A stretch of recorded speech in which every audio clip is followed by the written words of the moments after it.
Hi guys, this is Equilibrium 102. This is part 2A. There will be a part 2B, so get excited for that. And our topic is applications of KEQ.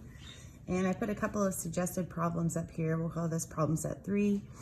And it'll be out of chapter 15, questions 31, 35, and 39A.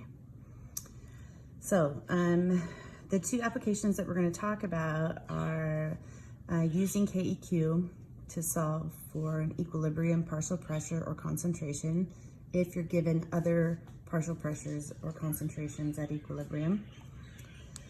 And the second one would be solving for equilibrium, partial pressure, or concentration when you're given initial data. Okay, so this first example is going to be a type 1 question, and it's going to assist with question 31. And we're going to go back to this reaction, which is the synthesis of ammonia. It's also known as the Haber process. So we have nitrogen reacting with hydrogen to make ammonia. And we're given in the question if Kp is equal to 1.45 times 10 to the minus 5 at 500 degrees Celsius.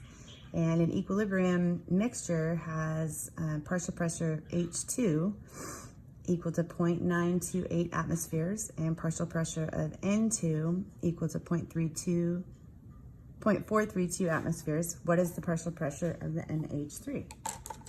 So what we're going to do is we are going to let X equal the partial pressure of the NH3, and then we're going to use our Kp expression.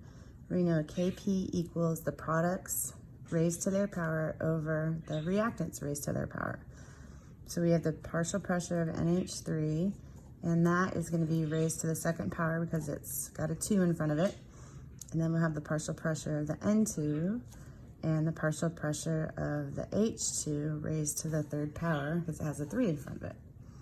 Okay, so we know the Kp value is equal to, is that on the page? Yes, it is. 1.45 times 10 to the minus 5.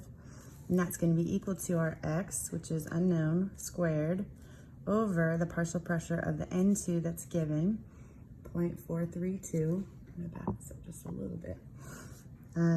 So 0.432 over times 0.928, and that's going to be raised to the third power. Okay, so we're going to grab our calculator and we're going to evaluate and solve for X. So 1.45 second E, -5 times 0.432 times 0.928. Okay, so if I evaluate this, I get X squared equals 5.01 times 10 to the minus 6. I'm going to take the square root of both sides and get what X is, second answer. And I get 0.00224 atms is equal to the partial pressure of the NH3. Okay, so that is example number 1, where you're solving for a partial pressure or concentration if you're given the other concentrations or partial pressures at equilibrium. So that is part 2A. Thank you.